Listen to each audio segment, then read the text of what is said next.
So now it's that time. Now it's that time. We're about to bring everybody in. So this right here is the panel where we're going to be talking about healthy growth tactics for esports, all right? So first up, the panel moderator, my dude, Reed. Then we got the one and only Brad Diamond. Got to spin the chain on that diamond. You know what I'm saying? That's how we shine out here. You already know what it is. Minnesota Rocker in the building. Next up, hopefully I don't butcher this name, but Ilias I'm gonna let him say his name. I'm sorry, I don't want to mess his name up. So we're gonna save him for last so he can say his own name. Much love to you, though. Resolve. Spike Laurie in the building. That's what I'm talking about. Spike, let's get it. Hiro Capital, you know what I'm saying? Then we got Ignat Brobovich. You gotta say it like that. Monaco Esports in the building. And then last but not least, we got Berkley. Egenes, Xsolla. So without further ado, let's bring the team in. One love and God bless. Let's get it popping.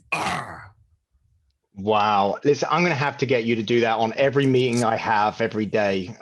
So I can get a proper introduction to my team. Right. It is 5 p.m. here in sunny UK on a Friday, and we are the last session of the day of the whole of Pocket Connect 6.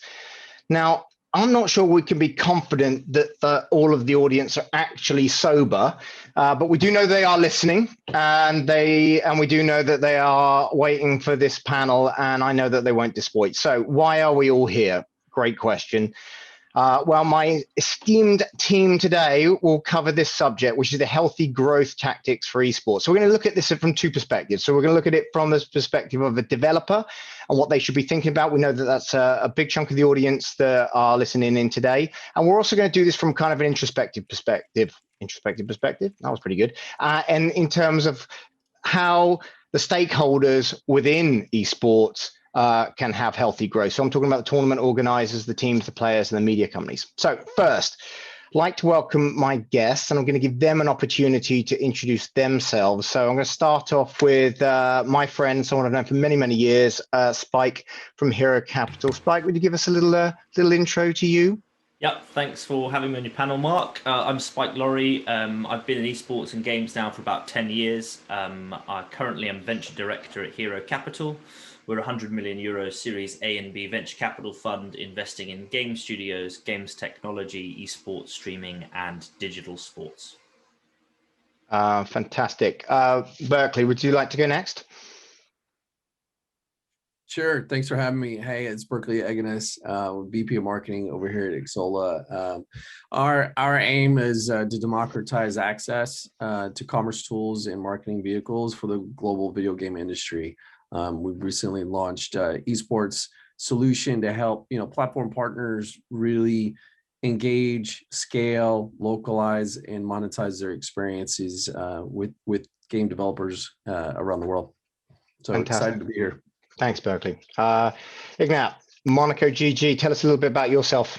Yeah, thank you very much. So I'm in esports industry for, let's say, more than 20 years, but with a big pause. So from 2000 to 2004, I was a professional gamer, even earning some money on this back in the days. From 2013, I'm working professionally in the industry. I was working on the creation of media holding, including TV channel and running different tournaments and events. Since 2019, roughly, I'm running the operations, which we call under the umbrella Monaco GG. And we have several flagship projects. So we have the PassportGG. This is a gamer ID project, which is working close with, for now, most with federations. We also have, and we also, one of the flagship projects of this, let's say, season was Africa Esports Series.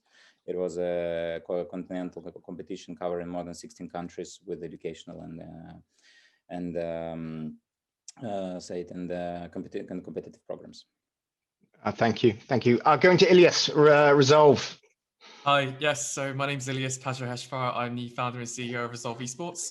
We're a competitive esports organization based in the UK. We compete currently only in League of Legends, but we do have 4 teams within League of Legends, including a female roster and a student roster as well. We also provide community coaching and have done that for about 5 or 6 years, giving free coaching and advice on things like in-game knowledge, mental health and physical health, nutrition, that sort of stuff. Having a holistic view on development and performance within esports. And we've been doing that to the general public for about 6 years now as well, and we're pushing on. Thank you. Last member I have today is Brett from Vision One, Minnesota Rocker, which is now, of course, is part of Minnesota Vikings. Welcome, Brett. Thanks. Good to be here. Yeah, like you said, Brett Diamond, COO of Version One in Minnesota Rocker. We're a competitive esports org. We have Minnesota Rocker in the Call of Duty League and Valorant and Rocket League teams under the Version One brand. Pretty new esports org in the grand scheme of things. I've been around since the summer of 2019. That is, thank you very much. And thank you, panel, for doing a job that I always fear whenever running a panel, trying to do anybody justice by introducing them well, or even saying their name properly. So thank you all. Myself, Mark Reed, Managing Director of Heaven Media. Heaven Media has been in the esports and gaming space for 15 years now.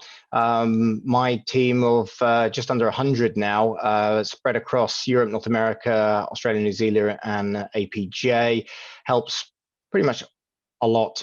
I was going to say most of the big brands in gaming do a lot of their marketing across social influencers, digital events, PR, and so on. I'm going to start us off with the question as promised to really help the developer community that are listening today with relation to esports. So I think we know, and I think they know, that esports is not just one thing, one sport in isolation. It's made up of multiple disciplines. I think they know that. The list of what games make up esports has definitely evolved and is definitely evolving. If I go back 10 years, you know, the three stalwarts for which are still very much prevalent today, your Dota, your Counter-Strike, and your League of Legends, they're still there.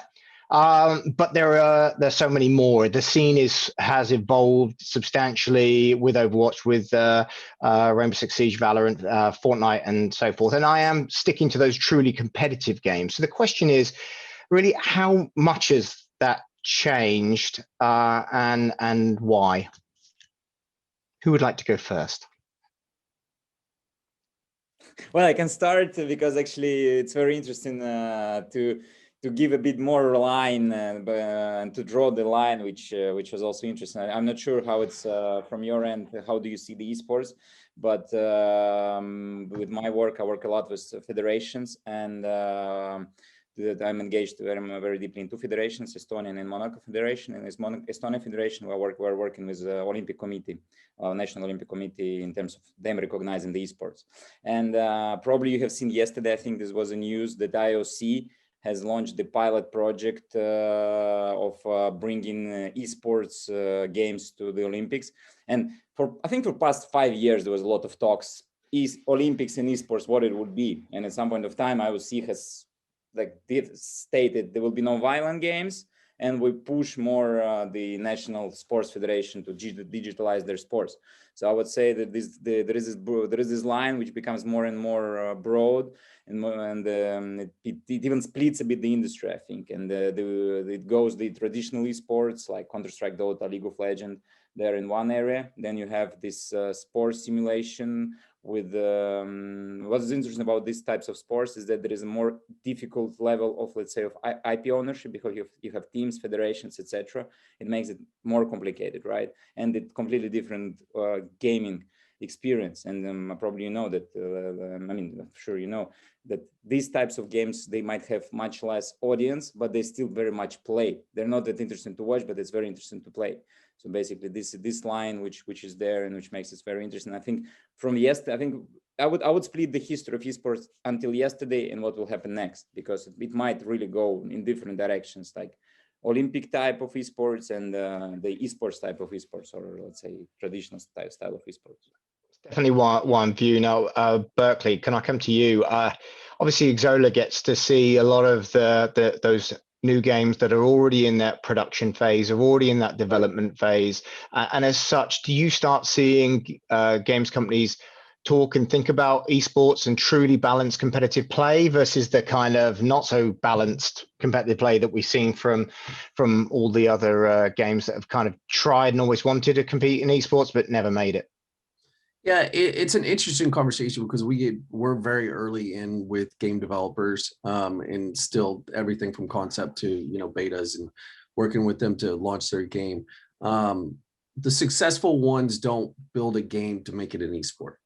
Some of that happens and it comes together with the competitive nature of it. You're building the community, you're building the audience, and then there's that natural progression that kind of happens into it. Fortnite didn't become an esport, but next thing you know, we're doing the Fortnite World Cup in New York City in Arthur Ashe, which was an incredible experience to be there at. And how that goes, their developers are there to make games that are engaging, they're fun, for the community. When it becomes a competitive opportunity and a very collaborative environment where you can team up, you can squad up and have those opportunities, that's where the opportunity happens to become an esport. And you see the growth. I mean, what's one of the big things, I think the IOC situation is huge. The scale in globalization and democratization of esports around the world is the big change. This is why you're going to see, you have people saying, it's going to be a top 5 entertainment property in the next 5 years, going up against the likes of the NBA, MLS, NFL. It's because of that scale and reach that it's going to have. Spike, do you mind if I challenge Berkley on that? Sure. Was Valorant made to be an esport? It quickly became one. It very quickly became one. But do you think they designed it to be an esport or not? Well, that's a great question and a great case study, because you come from, Riot has obviously has one of the number 1, number 2, depending on who you talk to, esports on the planet. And they're like, let's do it again. Let's find another way how to do it again. I think that's a unique situation. The Riots of the world have a unique opportunity to be able to do that.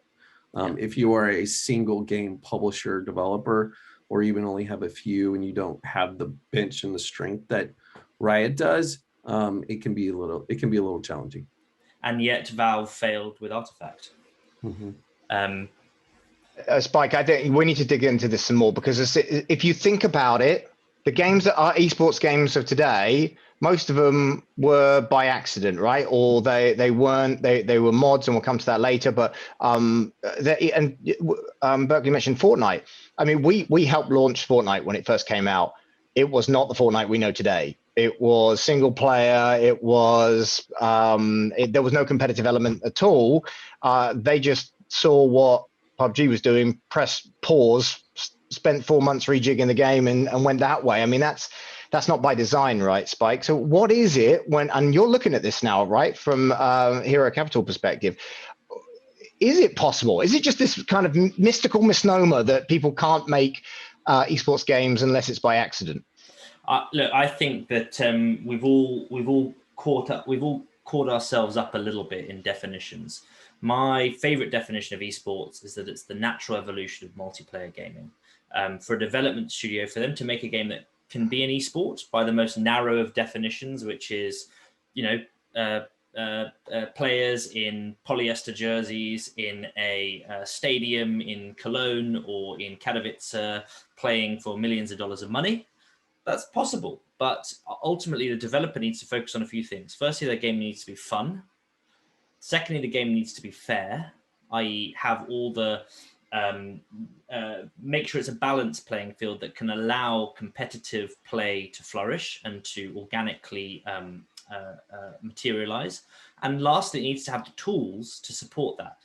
Things like good matchmaking, things like custom lobbies, things that you'd be surprised that you aren't taken for granted in 2021. The numbers of competitive games that are great that launch today without things like custom lobbies or decent matchmaking or spectator tools, the mind boggles at why anyone would do that, because all those things need to happen. The game needs to be fun, it needs to be fair, and you have the right tools for it to become an esport by its very narrow, dogmatic definition. But unless those things are addressed by developers, they will only ever make a fun competitive game, and they won't transcend into the StarCrafts or the Counter-Strikes of the world. It is amazing how it's obvious to see when you pick apart where the success has been and then what's not adopted. But I'm going to bring Ilias and Brett into this because you guys don't care, right? I mean, the game, what game succeeds, and then you're going to be looking at whether it's a play for your organization or not, get behind it, can you monetize it, and all those kind of things. How much does the game itself, the new ones that are coming along, how much do you look to get on the back of it earlier, or is that actually the secret sauce, getting in there early, spying those next ones so you can make sure the teams are trained behind it? Which one of you guys would like to go first? If I may. So I do believe that for an esports organization, it's quite important to get in there early. I think if you look at the natural progression of the esports scene and esports leagues, a lot of them are going into a franchise direction. And I think it's very, very important to get in there early and build that fan base and, you know, make a case for yourself to be one of the organizations to be chosen for that franchise system, whether it be in Call of Duty or League of Legends or another game. You've seen that the systems always begin with non-franchised leagues where you can promote and relegate. And if you can manage as an organization to get there early and get to the top level as soon as possible, then you become a prime candidate for something like a franchising, or at least getting a good deal of it, because it is quite expensive. But I do want to say, on both Berkley and Spike's point, I think there's a lot of merit in what Berkley was saying, in a sense that it is very difficult now for a game developer to create an esport intentionally and make it come in just because of the sheer amount of games and the amount of esports there are out there. There's a lot of variety, especially the past 3 or 4 years. There have been so many new esports popping up, many of them not succeeding or, you know, getting to the level that they were expected to prior to, you know, to them releasing. But I think Spike's point is correct. You know, Valorant, I believe, was intended to be an esport. And I think what Riot did was, one, they had the quality to create things like custom lobbies and create a good system to make sure that the game was a good quality system. And, you know, the whole anti-cheat system as well was quite a prevalent thing that they spoke about. But the other thing is, with the actual style of their game, you know, a mix of FPS and abilities, I think there was a gap for that in esports. A lot of people, when Valorant first came out, described it as a mix between CSGO and Overwatch. And, you know, since I believe it came out at the time where Riot, I believe it was Project A or Project X, Riot built a lot of hype around it. And I think they marketed it correctly for a lot of League of Legends players who might not even be FPS players, but also CSGO players, to come over and have a look at the space. They released the product and it was good. And there was certainly a gap for what Riot created, which is Valorant. Whether that can happen again, I'm going to say yes, because I think, you know, we don't know until it happens, but it's going to be extremely hard for a game developer to, you know, break into the market and create a tier 1 esports game intentionally at the moment, because of how saturated the market is. Is it, and I want to come to Brett on this, but Ilias, are you saying that it's tough because it takes this big machine like a Riot? Are you saying it's tough to actually do it from, I want this to be an esports? Because if you look like Psyonix did with Rocket League, it's not like they had, you know, 1,000 developers and every tool and dollars at their disposal, and yet they still made a fantastic game that fits the esports genre well. I think it's a bit of both. I think, first of all, you got to make a game that's fun. You got to make a game that people want to play. And if you create a game that's the same as other games out there, yet it's behind in the development because it's been out for a less or a smaller period of time, what incentive do people have to play it? But I think the other thing is, Riot created a brilliant game with League of Legends. People wanted to see what they could do if they moved into other genres or other spaces. And I think, as well as that, Riot did really well with the marketing. You know, they got influencers to play it on Twitch. Twitch has been growing immensely in the past few years. They were doing the drops, and, you know, everyone was watching the gameplay, waiting to play it. And I think Riot have the resources to get some of the best developers to make sure that the game is going to be good and make sure it's going to be, you know, made correctly, good quality, and you know, released in a timely manner as well. So I think it's a mix of Riot's resources and the fact that it's Riot and their reputation with League of Legends, but also the fact that they managed to find a niche that I think was missing. There was a gap there, and they managed to fill it. I think if someone else came out with a game now, which was a mixture of, you know, FPS and abilities in a similar way that Valorant did it, people wouldn't want to play it because Valorant exists. Albeit, let's remind ourselves, still early days. Brett, got to come to you. What's your thoughts? How much are you paying attention to what's coming up, or you got enough to handle with the games that are there already? Yeah, you know, we think about it in different ways depending on which title it is and the circumstances, right? And Ilias made a great point that at the end of the day, the first question is it a solid core product, and is it going to be a fun game to play? Will that generate interest in the short term and the long term? In some ways so I'll look at the 3 leagues and teams that we have currently, because the calculation for each of those is very different. With Minnesota Rocker and Call of Duty League, that's a franchised league. There's a significant franchise fee that we're paying. And so the outlook there is very long term, and it's about where will that game IP and the league ultimately be, not just in 2020 or 2021, but in 2030, in 2040. Is it an IP that can stand the test of time truly when you're thinking about paying a significant franchise fee? Rocket League has developed, this very organic, huge audience from an esports perspective. We're extremely excited to be in Rocket League. Like to me, the growth trajectory of that is, it can be incredible, right? It's already, the viewership is already sky high, and it's a very easy game to understand. As people have talked about with Valorant, right? Riot clearly had something specific in mind when they designed it. And with us getting involved in Valorant, we're looking at it. It's really us having faith in Riot and what they've built with League of Legends and where they can take Valorant long term.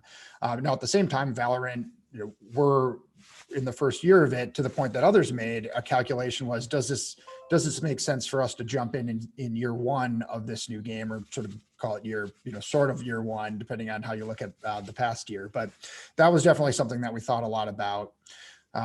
At the same time, there's not a franchise fee attached to it yet. I honestly don't know where in Riot's calculation that comes in, but the day they come to us and say, okay, now there's a franchise fee involved, then there's a different calculation for the next steps for us as an esports organization. So we look at it very differently depending on all those different factors, as well as, a lot of other considerations that go into it. Okay. Thanks, Brett. Make some really good points there. Now, I'm going to bring us back to this. I'm in the shoes of a developer. I think I've got an esport game. What do I need to do to establish myself in the space and the pitfalls? Now, I really feel like, Spike, you picked up on some of that before, in terms of some of the makeup of that game, the matchmaking element, the ability for strong maps, so many different other elements to go into a game. What do you think are key now of that a game developer should be thinking of? Well, I think we've all said it a lot. I think it's, well, actually no, I'm going to say something different. I'm going to go back to what I said before about the fairness, about, are you building a game that is genuinely fair, that both players competing against each other have an equal chance of success based on skill. And there's a great saying, an old British saying, the medium is the message.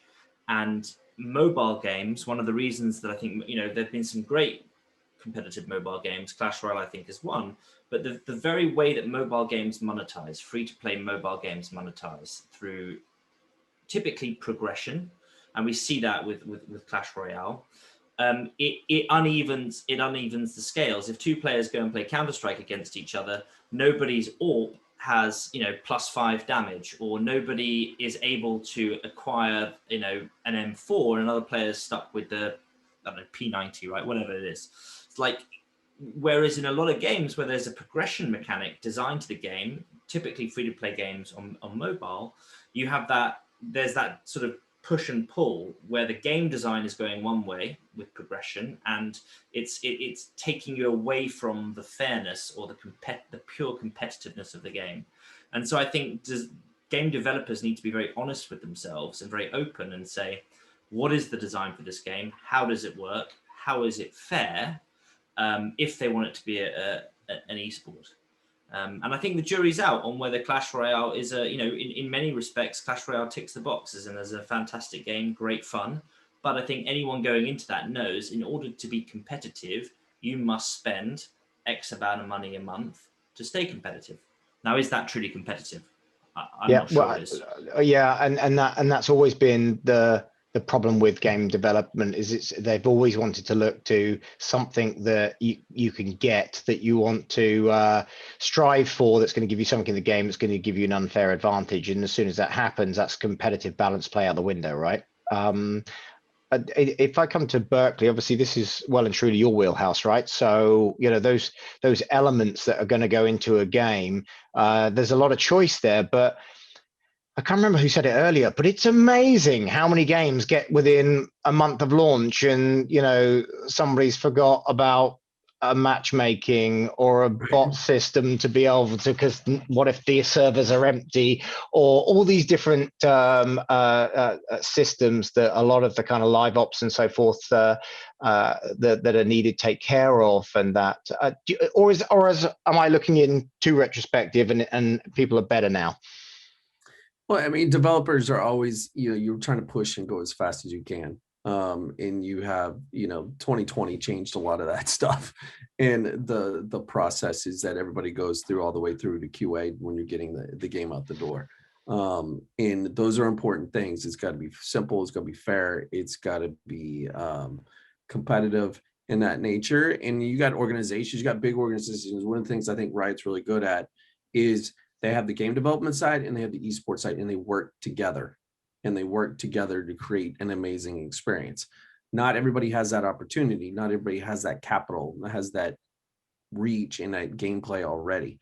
The ones that don't, you should look, you know, evaluate it, make sure we have a fun environment, and then partner with somebody. Look at people like Face It, look at Nerd Street, look at 368, look at different people like that are putting on these tournaments in maybe a smaller capacity. Now, Face It and the crew has grown tremendously over the last 2 years, putting on tournaments, and they're all online from those sessions as well. And it's not in arenas. That's not the model. It's online tournament gameplay. And you see players progress in their ranking and their trying to move up the leaderboard, and some of them do flip and go over to esports organizations and become into the tier 1.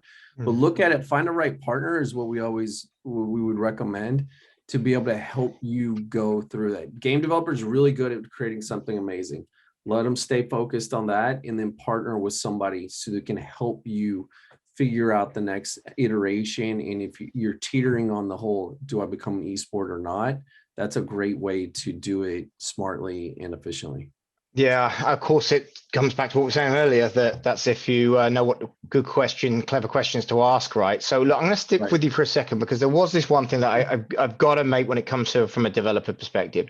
When we look at the top 3 games, and I know that we're now into a universe of 5, 10 esports qualifying balance games and whatever, but if we look at the top 3 still, Dota, Counter-Strike, League of Legends, none of those games, forget being designed for esports, they weren't even designed by the people that released them. They're all mods.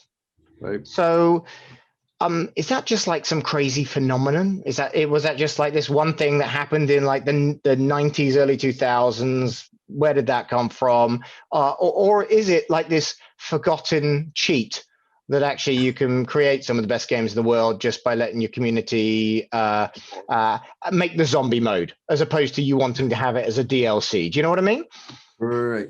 Yeah, and that's where I've always believed that esports is part of the drive to build a community around your game. You have to listen to your players. You have to listen to that, and then those guys evolved. And all 3 of them evolved based on what the feedback was, because they truly listened, and it grew into something incredible.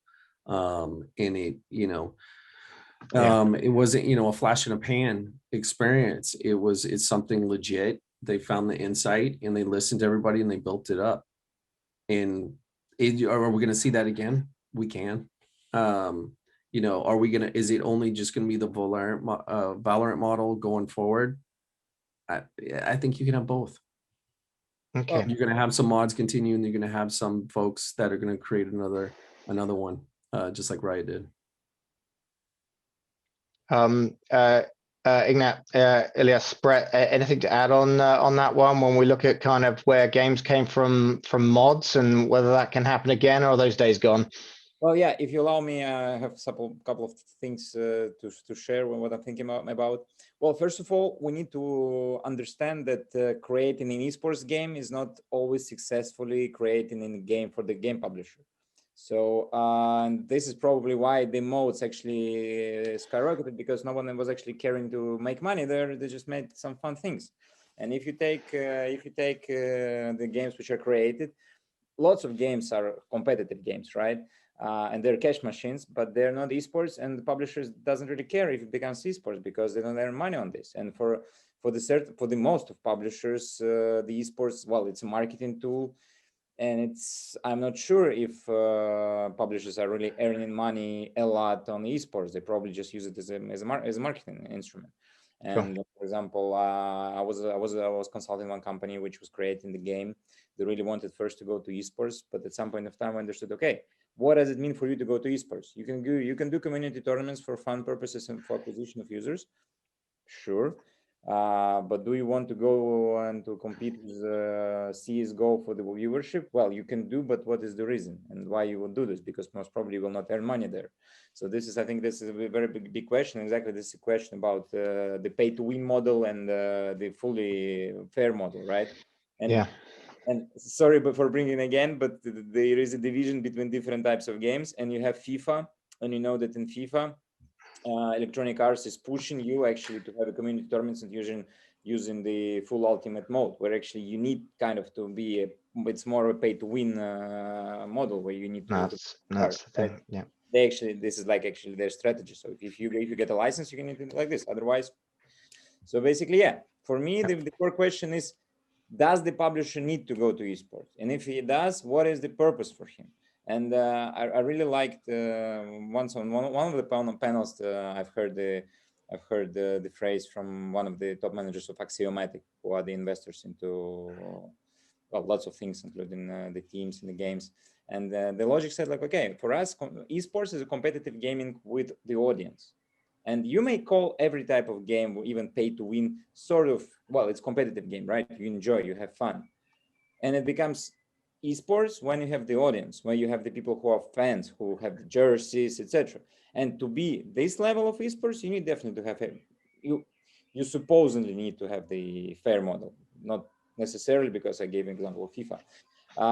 But well, I mean, in truth, the community is the one that rejects it, right? If it's not balanced, and that's what kills that game, right? If we get onto that one. I'm sorry to cut across you. I just want to see, Brett, if you got anything to add on that. Yeah, there were a few great points made, so I'll share some thoughts. But Mark, feel free to keep me on track, or if there's something specific you want my take on. But it's certainly interesting. And one of the points that Ignat made is, like, if you look at Call of Duty, for example, last year's game, Modern Warfare, incredibly commercially successful, the best-selling Call of Duty in years. There were certain features in the game that the pro player community found complaints with, but that a casual player paying to buy the game probably isn't noticing. And so that's the balance that every developer is obviously finding. And it's obviously different again, back to franchise leagues versus non-franchise leagues. Like us as a team, we pay nothing to Riot or Psyonix and Epic for being in those leagues. So we have no expectation that, like, when we call, that somebody answers the phone and listens to us, right? Like, we're helping promote their game. We think we're adding value to the scene, certainly.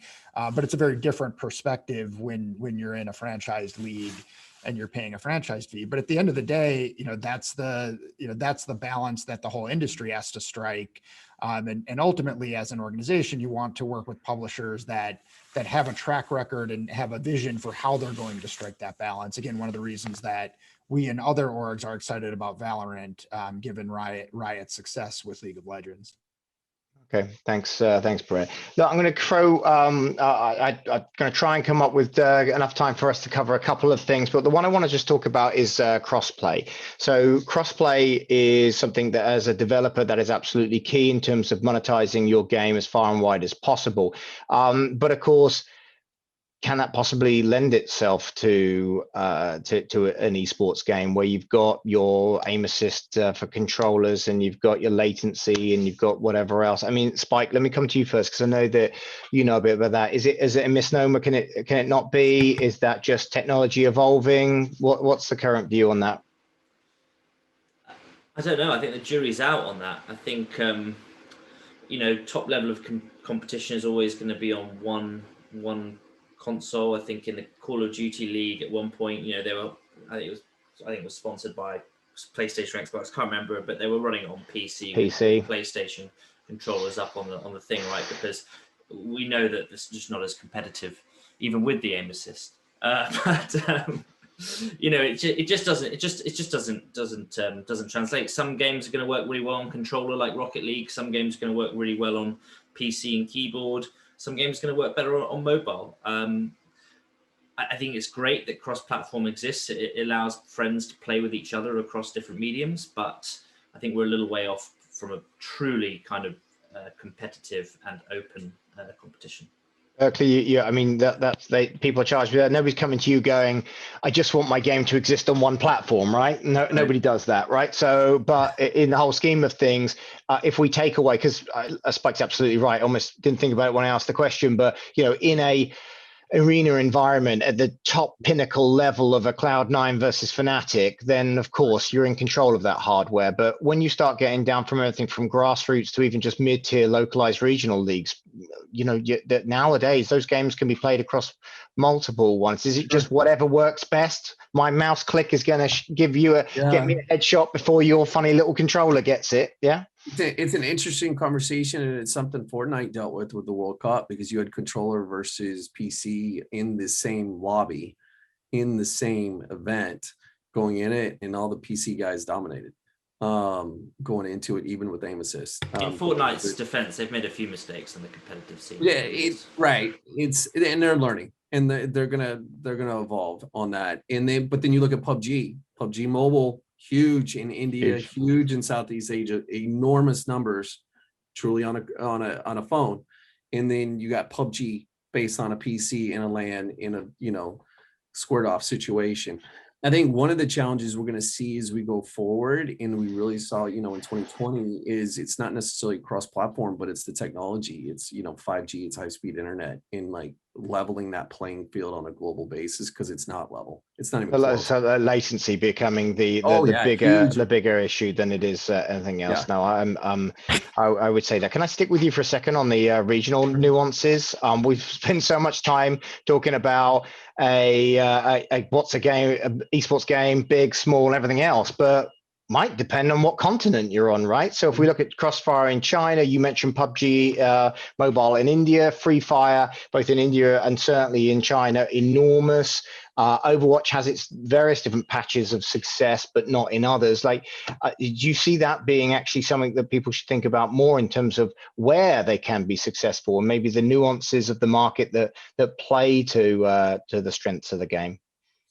Yeah, it becomes that technology, and so when you're trying to scout players, you're trying to do different things in where you're going to invest. Like, you've got teams that might be based, headquarters in the United States, but they're investing in Asia to fund their team. Like, you're going to see situations like that from a regional perspective, based on gameplay, based on technology that's available, resources that have there.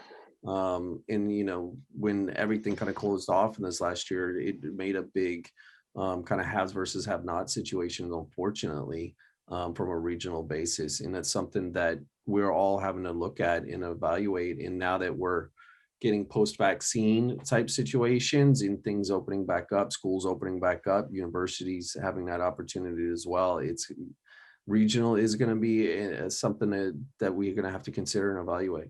Okay, I'm going to take that. I'm going to come to Brett, and I'm going to lead with a very challenging one. Brett, is your business a North American esports organization or a global esports thing? And I want you to think about that question, because it is loaded, right? Because when you look at how the team is financed, as in not from your backers, but in terms of sponsorship, in terms of that, whilst players can come from all over the world, is your focus game type, play, and everything? Is it North American?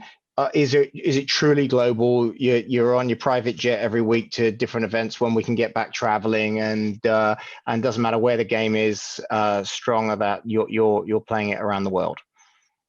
Is that question on April 23rd, 2021, or as we look into the future? Such a great response. Okay, no, okay, because you're being such a smart ass, I want an answer for No. today. And I want an answer for 5 years' time, because it's a really good response, Yeah. and you put me back on the spot. So come on, today Yeah. and in 5 years' time, Minnesota Vikings. So as a new org, we want to make sure we're taking the steps today to build the foundation for success. And that started for us in Minnesota. We're based in Minnesota. Our first team, Minnesota RØKKR, is in a regionalized franchise league. The two teams that we've expanded to since then in Valorant and Rocket League under version 1 we view those as national brands. Version 1 is not a Minnesota-centric brand. We have national aspirations and international aspirations for the version 1 brand.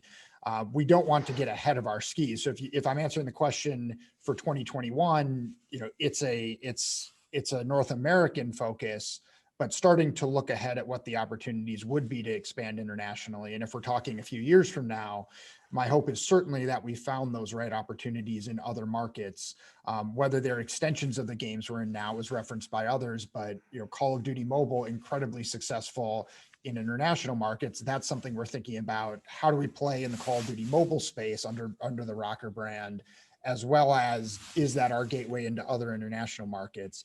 And then beyond that, the sky's the limit, right? Like, we're looking at, any potential international market and thinking, what would make sense for us as an organization, and where is there potentially, where is the ROI in terms of the amount of energy, resources, capital, human capital that would take to get into a certain market, and what we could expect if we entered it, and getting an understanding of those scenes, right? Like, we don't understand the international scene today as much as we need to make those moves, but getting that understanding is the first step. Well, you heard it here. 5 years' time, Beijing Vikings, here we come. Right, do we have time for some questions, or are we out? Do we overstay our welcome? What did we do here? Nah, we lit, Mark. Yo, so first off, I want to congratulate y'all on a crazy panel. Mark, you that dude. I love the way you handled it, son. It was fire. Heaven Media in the building. Love all of y'all. So here's the question that I have. I got 2 questions, and then from there we can wrap it up, right? So the first question I have for y'all is this, and I would love to get everyone's take on this. So there's a game coming out. It's called the Esports Boxing Club. I'm not sure if y'all seen this yet, but the game is built to be an esport. It's in the actual name, the title of the game. Now, boxing is something that everybody can understand. Like, we know what boxing is.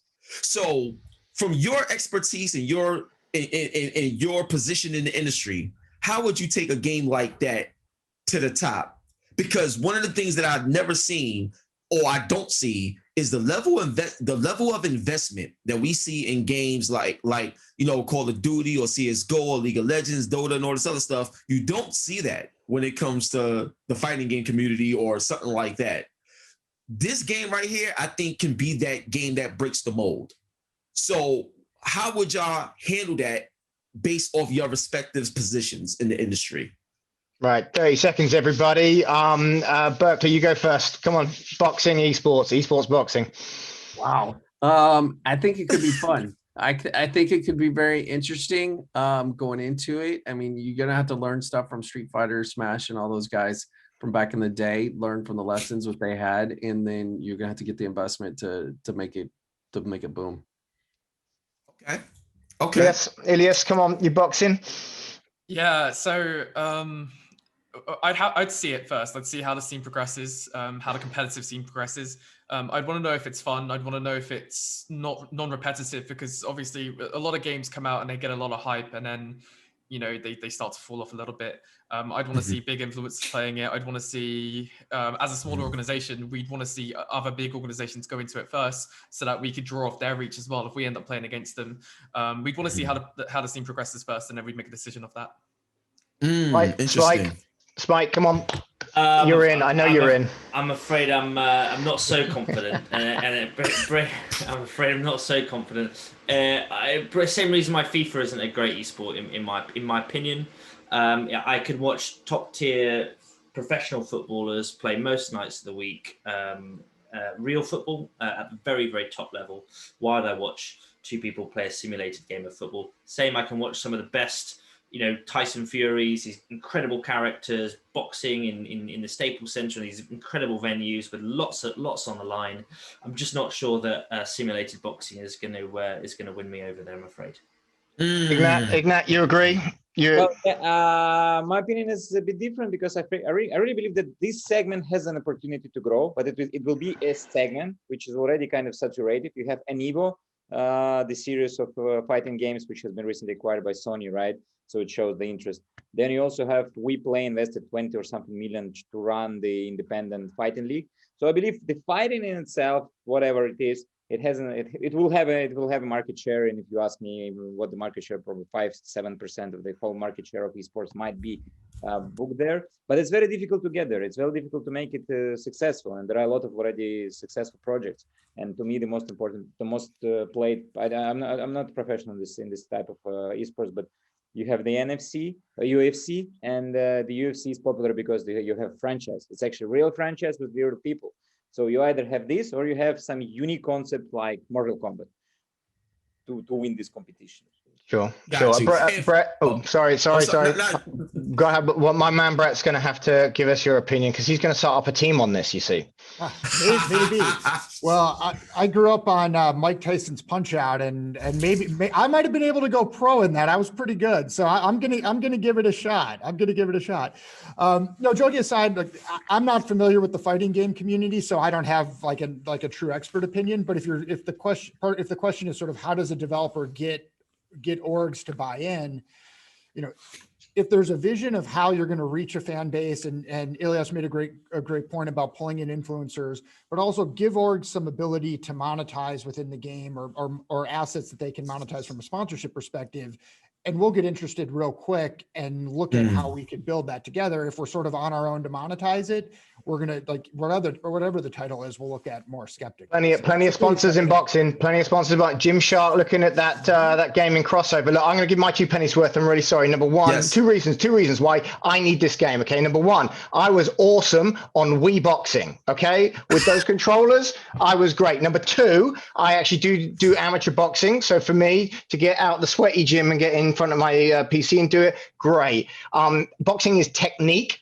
And every esport is about technique. So that makes perfect sense for me. I just hate the fact that they put esport in the name. I mean, talk about set yourself up for failure. I mean, humble. It's all about being humble with an esports community. But hey, who knows?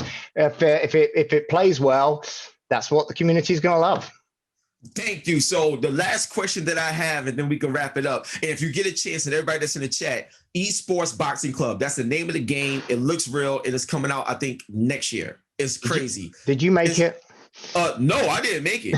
But I'm just telling you, it's ever since EA Sports left Fight Night alone, there's been a void when it comes to boxing games in the industry. And this is the first time we've seen something that's legit.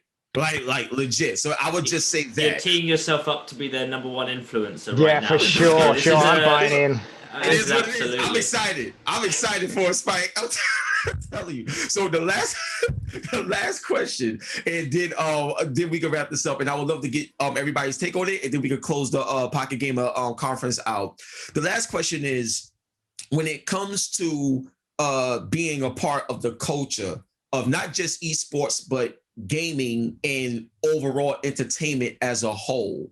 One of the things that I've always seen about esports that I felt was a problem was a lot of people and organizations forcing their players to be something that they're not, to either bring cool factor or be media people, to bring more traction to the brand, but that's not who they are. They're just good at playing the game and that's it. So my question is, how do y'all go about strategy-wise to grow not just your brand, but grow the industry as a whole, even outside of gaming, so that people in everyday life, you could be on Good Morning America and they know about Minnesota Rocker. That's the type of expansion that I'm talking about. How would y'all approach that? Who's going to take this one, guys? Well, I'll take first crack at it since I got the rocker shout out there. And Gary V, that's my man. So I had to throw you out there. Shout out to Gary. Good old Gary.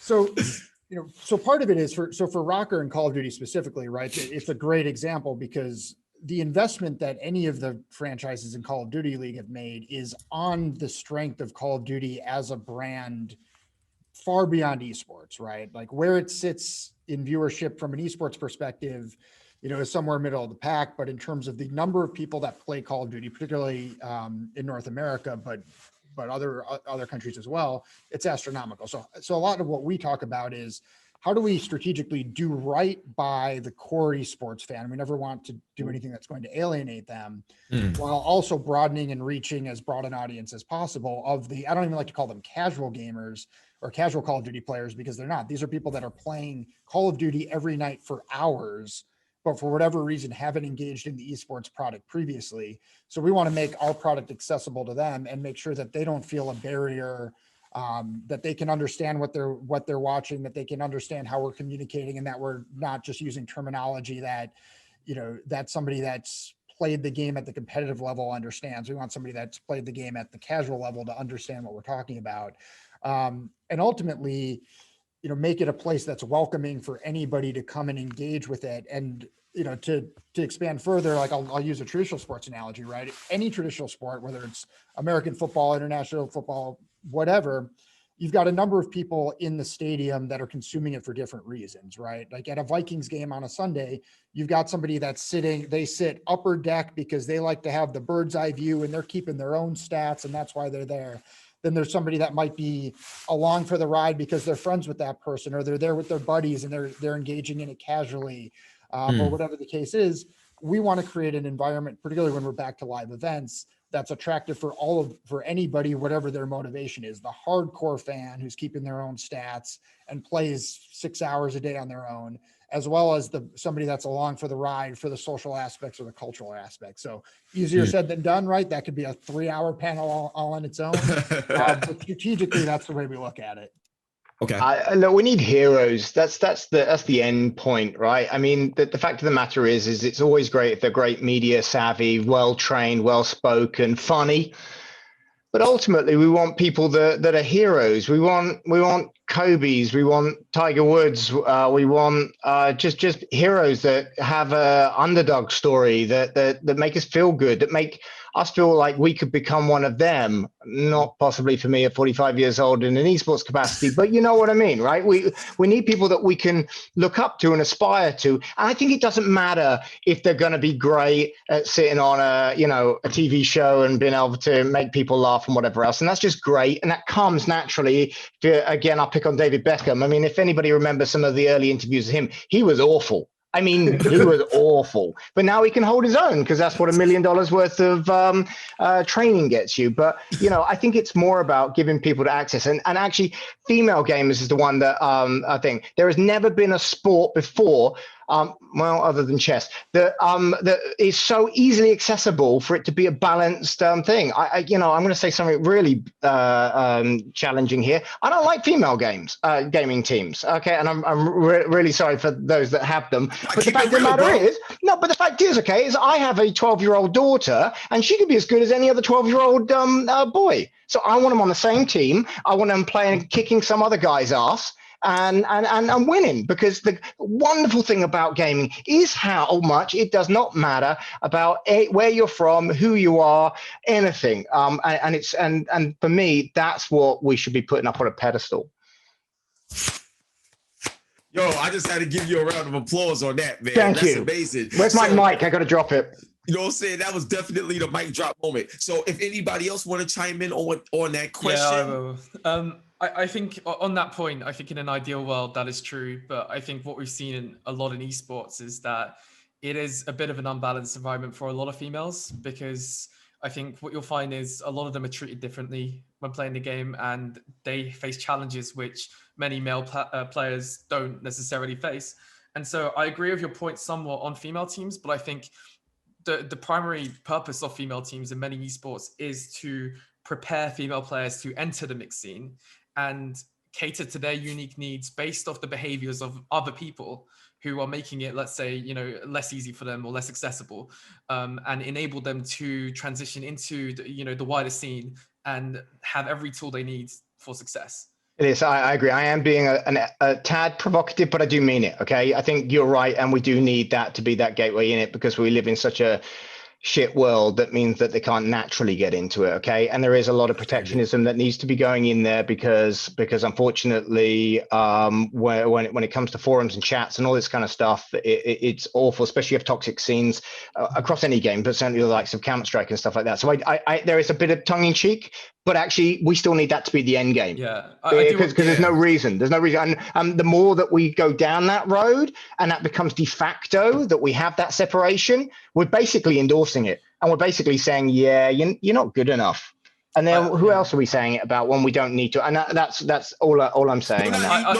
You're right. I'm sorry to cut you off. You're right. I agree with that too. I'm the kind of person, look, I'm from the hood. You know what I'm saying? Like, I'm telling you straight up right now, you got skills, you go get it. Yeah. I don't care who you are. So I'm with you on that. I get it. I do want to say that I do completely agree that needs to be the end goal, and that there's no reason for segregation. But I think ultimately the goal, and this is coming back to a point that Hip Hop Gamer said earlier, I think no one is just good at gaming. I think everyone has something about them. And I think we should be, rather than making players or individuals cater to what the organization's needs are, I think we should be encouraging them to find out what they're most passionate about. And whether that's in esports or not, bringing it out of them, building their confidence and helping them pursue those goals and dreams that they have. And I think that's the ultimate purpose of whether it's an esports team or any team. It's to create the best people possible through encouraging them to be themselves.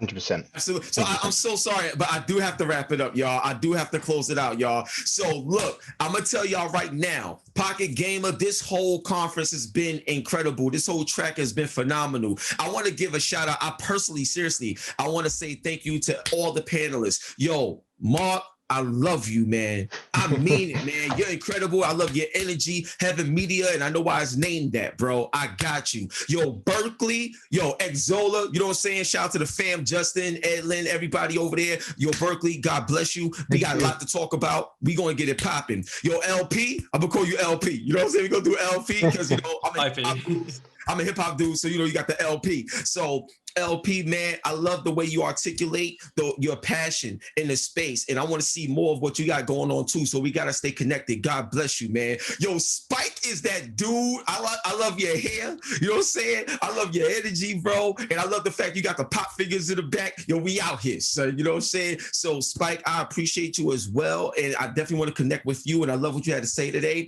Yo, Brett, my dude. You know what I'm saying? Minnesota out here, son. Rocker for real. I see the passion and I see the power. I appreciate all of y'all. Thank you so much. And I don't want to butcher another name and stuff like that, but Ignat Brobovich. I'm trying to, hopefully I'm saying it right. But God bless you, man. And I appreciate the fact that you're very optimistic in the entire space to help it grow as well. So on that note, y'all, we had an all-star cast all day today. This is Pocket Gamer. One love and God bless. It's the one and only hip-hop gamer, Logitech G on your hot 9-7 every day. That's my word.